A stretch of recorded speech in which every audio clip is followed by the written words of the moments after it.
Mis estimados amigos, en esta jornada se insiste mucho en el arrepentimiento o conversión, que significa volverse a Dios, dejar nuestros caminos torcidos, nuestros caminos de pecado y volvernos a Dios. No solamente se trata de una actitud externa, es una actitud más profunda que nos hace ir a Cristo y pensar como Él piensa, sentir como Él siente, amar las cosas que Él ama y aborrecer las que Él tiene aborrecidas. La conversión es realmente un acto profundo de cambio. Metanoia, dijo San Pablo, es decir, cambio de mentalidad. Si hemos amado las cosas terrenas y los placeres del mundo y las injusticias que van contra los mandamientos de Dios, tenemos que pensar desde el corazón a cambiar nuestro sistema de valores. Es la condición. Si no hay arrepentimiento, no podemos acercarnos a Dios nuestro Señor. Todo lo que hagamos no sirve para ganarnos la misericordia y el favor de Dios. El Bautista, Juan Bautista, el precursor del Señor, comenzó su predicación diciendo: conviértanse, porque ya viene el que ha de venir. Y Cristo nuestro Señor también así comenzó su predicación: el reino de Dios está cerca, conviértanse y crean en el Evangelio. Así comenzó la predicación de uno y de otro. Hay una cosa muy importante que les quiero decir. La conversión es un favor de Dios, una gracia de Dios, una misericordia de Dios, porque sin la gracia de Dios nos convertimos, y al que Dios quiere salvar, al que Dios ha amado eternamente y lo quiere salvar, le da la gracia de la conversión. Por lo tanto, no la desprecies. Si Dios te llama, te invita, no desprecies esta gracia que ahora te está ofreciendo. El profeta Jeremías, en una de sus lamentaciones, la quinta lamentación, dice: conviértanos, Señor, y nos convertiremos. Pedir a Dios con humildad, con insistencia, la conversión, para que Dios nos dé la gracia de convertirnos. Solamente así podremos acercarnos al Señor, de quien esperamos todo bien y toda bendición. Muchas gracias, Dios los bendiga.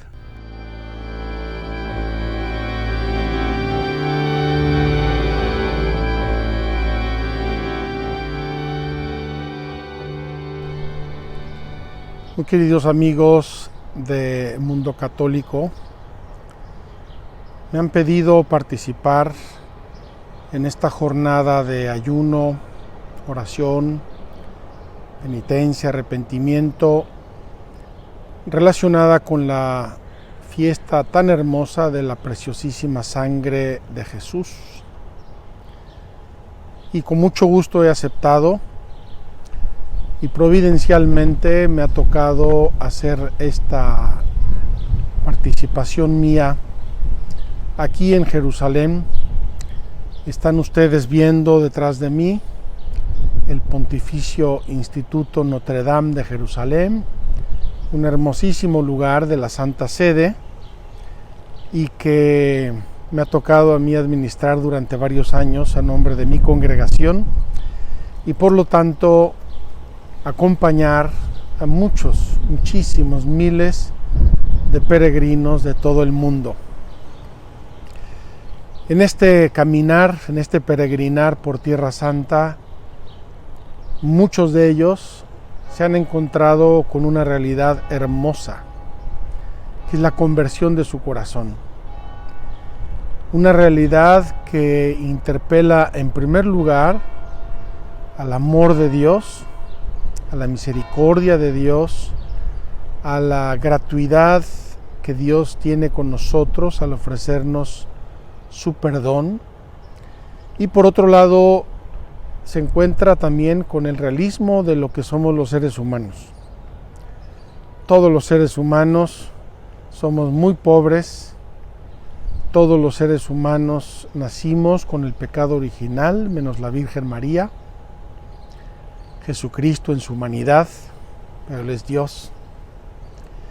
Y todos tenemos y experimentamos seguramente antes o después en nuestra vida el dolor de nuestro pecado, el dolor de nuestras caídas, el dolor de la infidelidad a nuestros valores, a nuestros deseos, como que nuestras aspiraciones son siempre mucho más grandes, más altas y nobles de lo que podemos a veces, y muchas veces incluso nos vamos arrastrando en la vida con debilidades, con pecados, con vicios, con adicciones muy tristes, muy penosas, muy dolorosas. Es providencial que yo haga esta conferencia desde Jerusalén y más bien desde Notre Dame, aquí a 2 pasos de Notre Dame, literalmente a 2 pasos, a 5 minutos caminando, está el lugar más santo de la tierra. Está la Basílica del Santo Sepulcro. Dentro de esa Basílica del Santo Sepulcro es donde Jesús fue crucificado, clavado en la cruz, crucificado, donde fue sepultado y donde resucitó al tercer día. Fíjense qué hermosísimo. Cuando San Pablo en la carta a los Corintios les dice: quiero transmitirles el evangelio que yo mismo recibí y que les di a ustedes, se lo quiero recordar, dice San Pablo, y les dice 4 elementos en el capítulo 15: que Jesucristo fue crucificado por nuestros pecados, que murió según las Escrituras, que fue sepultado ahí en el Santo Sepulcro y que resucitó según las Escrituras y se apareció a los apóstoles. Imagínense la santidad de ese lugar que encierra todos estos eventos: crucificado, clavado en la cruz, muerto, sepultado y resucitado y aparecido a los apóstoles. Dentro de esa santísima basílica de la resurrección, de la anástasis, dicen los griegos, allí ocurrieron esas 5, 6 cosas, esos elementos maravillosos que en tiempos de San Pablo era el evangelio. Y quiero recordarles que evangelio es la buena noticia. ¿Cómo? La buena noticia es que Cristo murió, ¿sí? Murió por nosotros. La buena noticia es que fue sepultado, claro que es buena noticia. La buena noticia es que resucitó, esa es la más hermosa noticia de la historia de la humanidad. La buena noticia es que se apareció a los apóstoles y les mostró que estaba vivo, les mostró que era Él, les mostró que Dios Padre había puesto con la resurrección el sello del poder de Dios a esta obra redentora de Cristo. Y quiero traerlo a nuestro tema, un día de ayuno, de oración, de penitencia, de reconciliación, de conversión, en torno a la preciosísima sangre de Jesús. En ese lugar, en el Calvario, a 2 pasos de aquí, es donde Jesucristo nuestro Señor derramó su sangre preciosísima por nuestra salvación. Yo me he atrevido a decir alguna vez a algunos peregrinos que en ese lugar Jesús hizo con el mundo una transfusión de sangre. La derramó, sí, le salió de su corazón, de sus venas, de sus heridas, de sus llagas preciosísimas, y cayó en el mundo e hizo una transfusión al mundo enfermo, al mundo débil, al mundo perdido, desorientado por el pecado original, por los pecados de los hombres. Jesús le hace una transfusión de sangre, esa sangre santísima, nueva, fresca, llena de Dios, llena del Espíritu, que le devolvió al mundo la vida, la verdadera vida, la vida de Dios, la vida de la santidad, la vida de gracia, la vida del cielo y todo lo que Jesús nos regaló con su pasión, muerte y resurrección, y especialmente derramando su sangre en la cruz. Y eso Jesús lo había anticipado en la última cena, cuando instituyó la Eucaristía, que es el sacramento de nuestra reconciliación. La Eucaristía es la pasión, el derramamiento de sangre, la separación del cuerpo y la sangre de Cristo, incruentos, sacramentales, que anticipaban lo que iba a hacer Jesús al día siguiente sobre el Calvario. Queridos hermanos, por eso, después de la consagración, el sacerdote dice: este es el sacramento de nuestra fe. Fíjense, no habla de uno de los 7 sacramentos, sino el sacramento de la fe. Y nosotros decimos: anunciamos tu muerte, proclamamos tu resurrección. Ven, Señor Jesús, ven, ven, porque si moriste, moriste por nosotros. Si resucitaste, vives y vives para siempre, y te estamos esperando. Queremos que vuelvas, queremos que estés con nosotros o que nos lleves a ti cuando sea el final de los tiempos y vengas a juzgar a los vivos y a los muertos. Entonces, en este contexto, queridos hermanos, en un contexto de el sacramento de nuestra fe y de nuestros sacramentos, los sacramentos de la Iglesia, yo quiero hablarles brevísimamente del arrepentimiento. Y he querido hacerlo aquí, así, de este modo familiar, si me permiten, porque a veces pensamos en el arrepentimiento como algo oscuro, tenebroso, tétrico, penitencial, horrible, tremendo. Queridos hermanos, el arrepentimiento es un regalo de Dios. El arrepentimiento es la sangre de Cristo que llega a nuestras almas y nos abre el camino a la reconciliación con Dios. El arrepentimiento, la confesión de nuestros pecados son un bautismo constante. Estamos liberándonos y purificándonos de nuestros pecados por los méritos de la pasión de nuestro Salvador Jesucristo. Entonces, por los méritos de la sangre de Cristo, por su sacrificio en la cruz. Pero para nosotros, arrepentimiento, confesión, reconciliación, penitencia, debe ser pascual siempre, debe ser gozoso, debe ser un regalo maravilloso, infinito, que nos hace Dios nuestro Señor cuando, entrando dentro de nosotros, nos damos cuenta de nuestros pecados, los reconocemos, los aceptamos con humildad y desde ahí decidimos regresar a la casa del Padre. No por nada, el gesto por excelencia de reconciliación que nos recuerda el Evangelio es el hijo pródigo y el padre. Fíjense, el hijo pródigo se aleja de casa, se va a un país lejano, lejos, está perdido, despilfarra todos sus bienes, se queda en la miseria, se está muriendo de hambre, está hecho polvo, está hecho una miseria, hecho una porquería.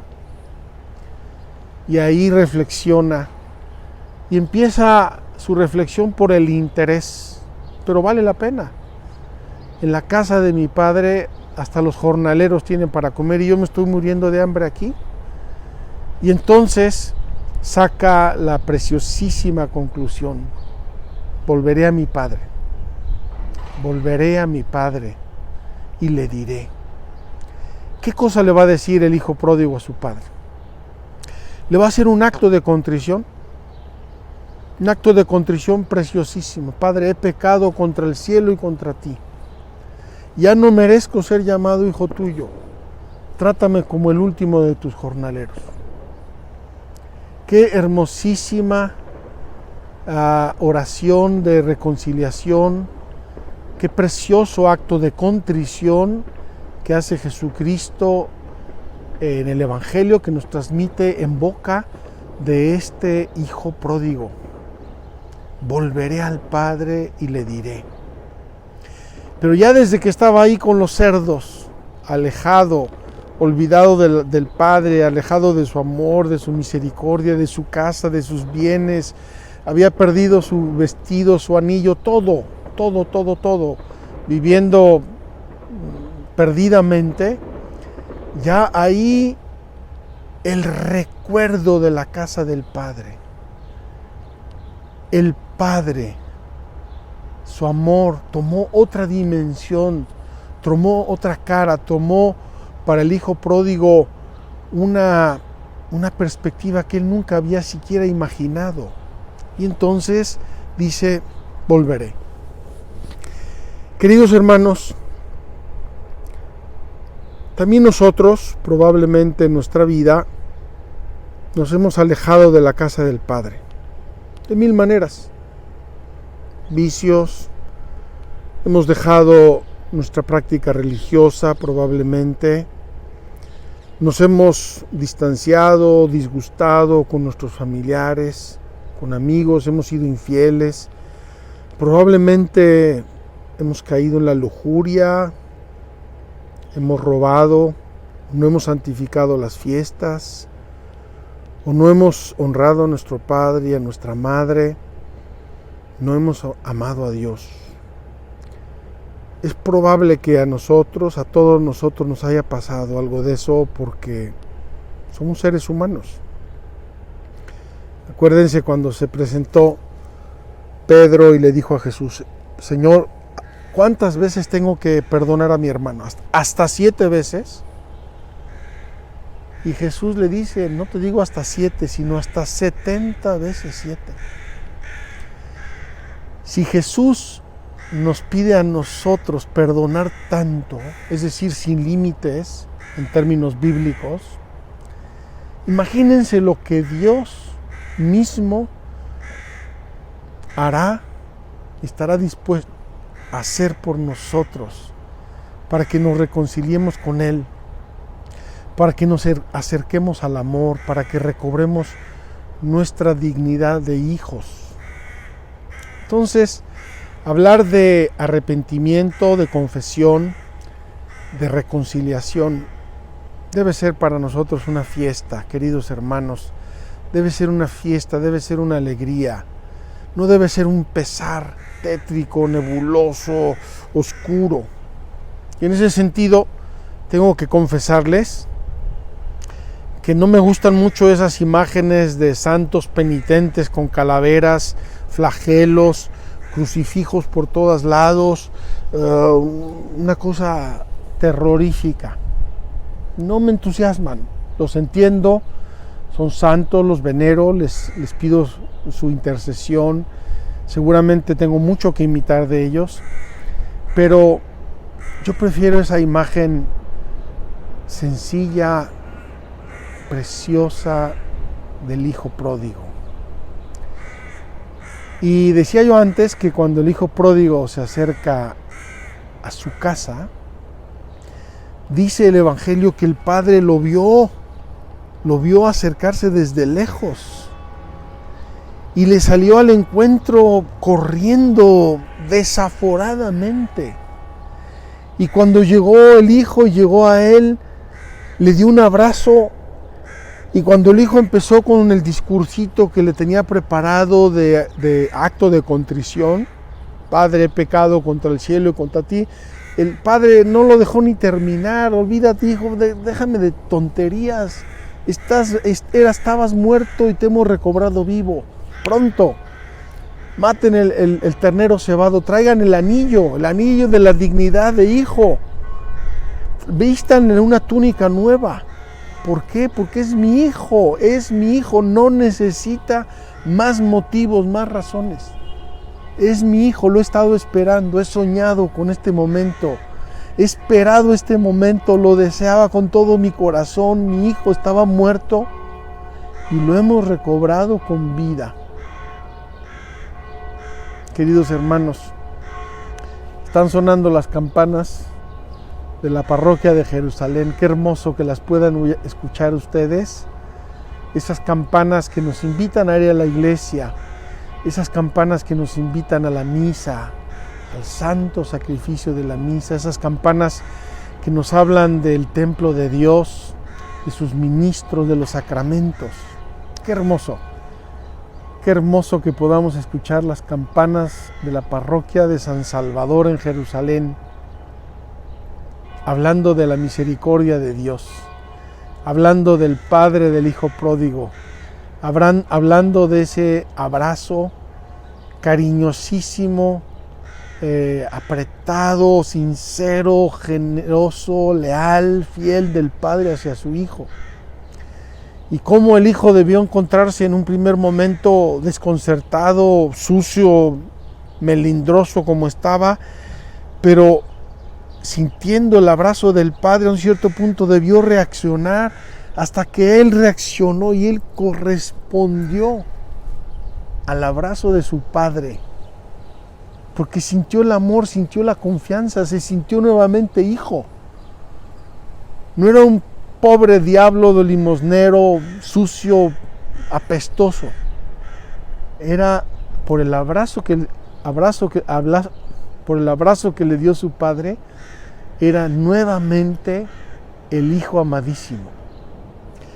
Ese es el arrepentimiento, esa es la confesión, ese es el sacramento de la misericordia. Pues bien, ahora quisiera yo pasar brevemente a recordar lo que nos enseña el catecismo. Cómo hacer una buena penitencia. Me acuerdo que mi madre y mi padre nos enseñaban esto cuando íbamos a la iglesia y yo era niño. En el camino nos daban lecciones de catecismo. Entonces decía, para hacer una buena confesión se necesitan 5 cosas. Examen de conciencia, dolor de corazón, propósito de enmienda, decir los pecados al confesor, cumplir la penitencia. Para hacer una buena confesión se necesitan 5 cosas: examen de conciencia, dolor de corazón, propósito de enmienda, decir los pecados al confesor y cumplir la penitencia. Pues vamos a repasar brevísimamente estas 5 cosas en una invitación que les hago de todo corazón, como hermano, como hombre, como sacerdote, como amigo, acercarse a la misericordia de Dios apenas puedan. Sé que ahora es difícil para muchos de ustedes, no siempre será sencillísimo, es costoso, nos avergüenza, pero queridos hermanos, no nos paremos en las mediaciones humanas, no nos paremos en los obstáculos, vayamos al fin, el amor, la reconciliación, el abrazo de Dios nuestro Padre. Primero, examen de conciencia. Se trata de repasar con sencillez, desde la última vez que me confesé hasta el día de hoy, ¿qué ha sido mi vida? ¿Cuáles han sido los puntos delicados en los que he ofendido a Dios? Tratando de ser muy honesto conmigo mismo, tratando de llamar las cosas por su nombre. Nada más les voy a dar un consejo de San Ignacio de Loyola. San Ignacio de Loyola comienza los exámenes de conciencia recordando algún amor y beneficio de Dios. Cualquiera. Puede ser tu esposa maravillosa, pueden ser tus hijos, puede ser tu salud, puede ser el día espléndido que estamos viendo, puede ser alguna gracia espiritual o material o lo que sea, la vida. Entonces San Ignacio, haciendo esto, pone como un gran telón de fondo. Cuando yo voy a ver mis pecados y mis faltas, y los tengo que ver, y los tengo que ver con verdad y con honestidad, los veo como en un telón de fondo del amor de Dios. Queridos hermanos, cuánto bien nos hace esta actitud hacia nuestros propios pecados. Y recuerden que dice San Pablo que Dios hizo a su propio Hijo pecado. Dios hizo a su propio Hijo pecado. Jesús en la cruz se sintió pecador por nosotros. Jesús se sintió abandonado del Padre por nosotros. El Hijo amadísimo por nosotros. Entonces, con este telón de fondo, ver mis pecados, examen de conciencia, qué he hecho, dónde he estado, qué personas he tratado, lugares que he visitado, actitudes que he tenido, y llamar las cosas por su nombre. Queridos hermanos, una cosa que hace mucho mal a la conciencia son los paños calientes. Si he faltado, si he sido infiel a mi esposa 5 veces, ¿por qué digo que he estado distraído? Llama las cosas por su nombre. He sido infiel, he robado, he mentido, he sido desconsiderado con mi familia, me peleé con mi hermano, lo que sea. Llama las cosas por su nombre, porque si no las llamas por su nombre, pues parecería como que no hay un arrepentimiento sincero. Entonces, examen de conciencia. Yo recuerdo sinceramente dónde he estado, he hecho los hechos de mi vida, y recuerdo los hechos, sobre todo los más graves, no solo los graves, pero también si la conciencia es delicada, es fina, pues recordaré mis imperfecciones, mis faltas, mis pecados mortales o veniales, como dice la moral católica, mis imperfecciones, para purificar mi corazón, para arrancar de mi corazón todo lo que no tenga mucho que ver con la presencia amorosa de Dios. Examen de conciencia. Dolor de corazón. Me duele, Dios mío, haberte ofendido. Me duele porque te he ofendido a ti. Me duele porque me he hecho mal a mí.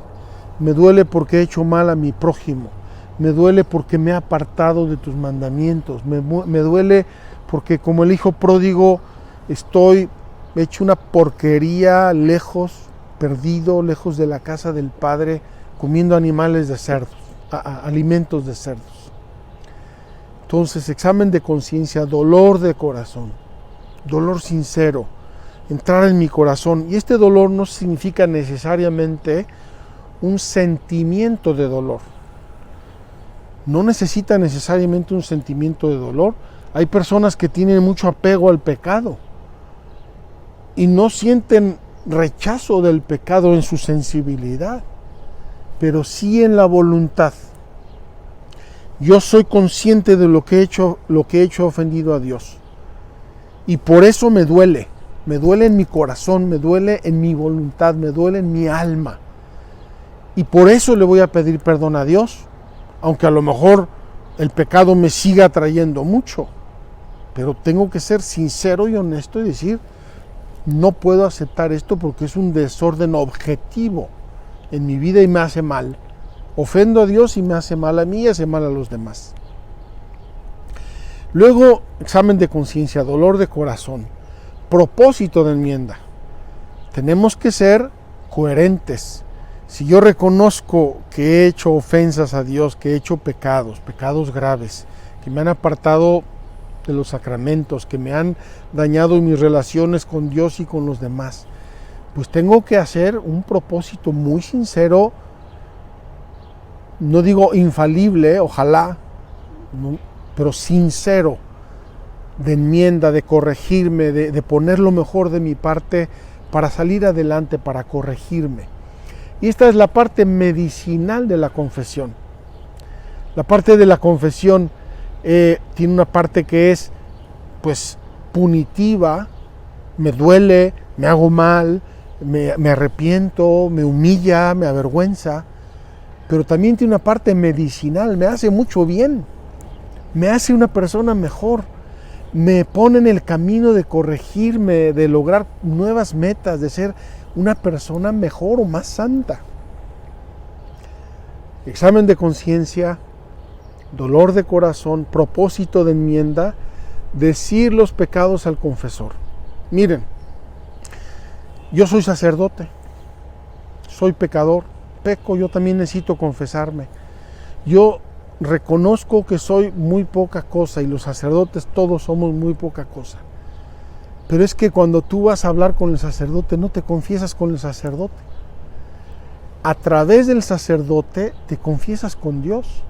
Tú no le vas a pedir perdón al sacerdote. El sacerdote es un instrumento necesario. No podemos prescindir de él normalmente. Es un instrumento necesario en el ejercicio ordinario de los sacramentos. Pero el hecho de que haya una persona que me escuche, que me corrija, que me comprenda, que me aconseje. Si no, yo voy delante de un muro, digo 4 cosas, me voy y me quedo con una sensación extraña de que ¿qué habrá pasado con mi alma? ¿Me purifiqué? ¿Realmente Dios me perdonó? ¿No me perdonó? Otra cosa es cuando no puedo confesarme. Cuando realmente no puedes ir al confesor y haces un acto sincero de contrición y arrepentimiento, Dios te perdona. Pero tiene que llevar también el propósito de confesarte cuanto antes. Entonces, por ejemplo, ahora, coronavirus, enferma una persona, nadie lo puede confesar, está en el hospital, un acto de contrición sincero, un acto de dolor de mis pecados, y eso me perdona los pecados. Pero si me recupero, tengo que ir al confesor y confesarme. Decir los pecados al confesor, y como les repito, no le hagan medias tintas al confesor, sean claros, es por su bien, es por su claridad, es para que el sacerdote, como médico de las almas, pueda ayudarles. Imagínense que van a un médico, tengo cáncer, ¿qué te pasa? Pues me duele un poquito por aquí. Bueno, ¿y qué más? Bueno, a veces duermo mal. ¿Y qué más? No, pues si yo no llamo las cosas por su nombre, si yo no soy claro, si yo no soy transparente, si yo no hago mi confesión completa, no solo no me las perdona Dios, salgo con un pecado adicional. Es una falta de respeto al sacramento, es un sacrilegio.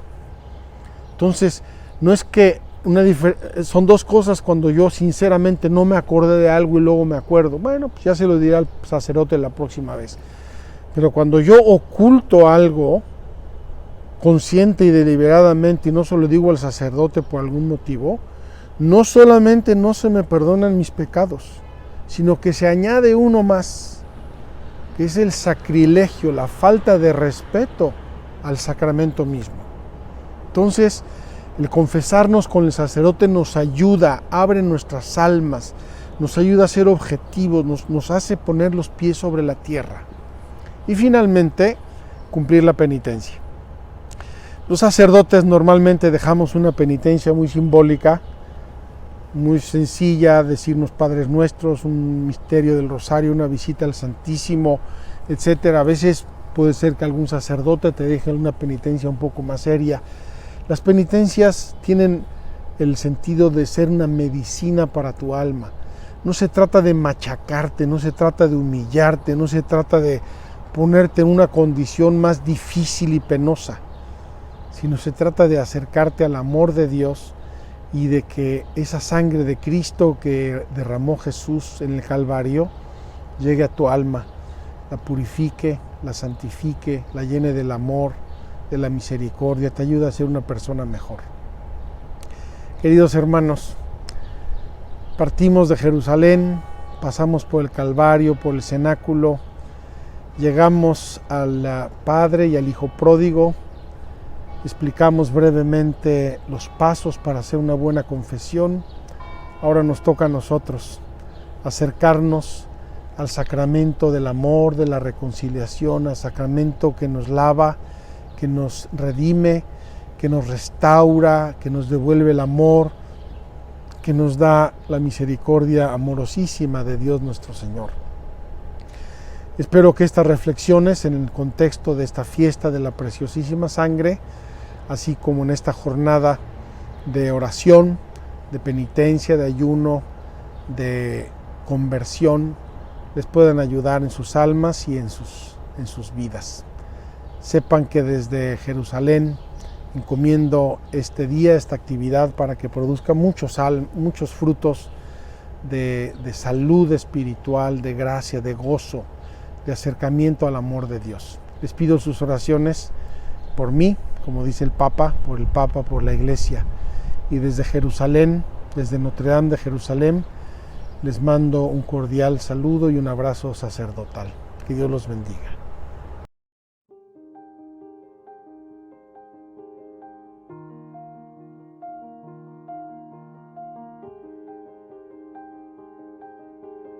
La idea de crear el mosaico de Magdala surgió en 2 o 3 contextos. A mí me interesaba desde el inicio poner diversos tipos de arte cristiano en Magdala. Y fui con María Jesús a Jericó un día y la llevé a ver la réplica que hay del mosaico de Mádaba. De repente de todo eso salió la idea de realizar un mapa. El mapa de Galilea. Por lo tanto, yo primero ubiqué geográficamente los lugares, que ya expliqué antes, lugares del cristianismo, donde vivió Jesús, donde actuó, donde Él pudo predicar, donde estuvo, y también los lugares que habían antes, en el Antiguo Testamento, o sea, es decir, los pueblecitos, aldeas, ciudades que habían donde Jesús vivía. Se parte de un principio de un dibujo hecho por María Jesús. Nunca imaginaba de poder proyectar y organizar un mosaico de 114 metros cuadrados con mi joven edad. Ha sido un trabajo de mano y también de comunicación con María Jesús. Nosotros recibimos el material en planchas de 1 centímetro de espesor, todas parejas igual. De esas se iban cortando, digamos, los filetitos y después se iban cortando los pequeños cuadraditos, las téselas, con las máquinas que son especiales, que se llaman las tranches, que se van cortando una por una.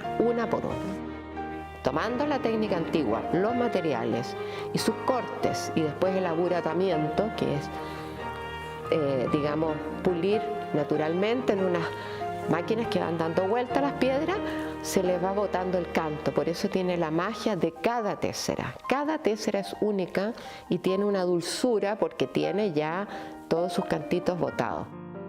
En un conjunto de sensación y de magia, llamámosla, de esta historia de Israel, de Tierra Santa. Que ahí comienza el reino de Dios. En Galilea es la tierra donde está el reino de Dios. Estamos en el espacio del cielo y la tierra. Así como el mosaico se forma de pequeñas piezas de piedra y cada una tiene su misión y su parte en todo el conjunto, pensé que se podría hacer un mosaico humano. Personas que quieran adoptar una tesela o una imagen, una letra, alguna escena de la vida de Jesús, una parte del mosaico, y así podrían ayudarnos para que Magdala tenga los recursos para sus programas, para su desarrollo, para su futuro. Me parece muy importante y muy bello que con una cantidad módica haya muchas personas en el mundo que puedan decir: en ese mosaico hay una piedra mía, de ese mosaico yo soy una parte pequeña, pero estoy ahí está mi nombre, ahí está mi familia, ahí serán recordados siempre.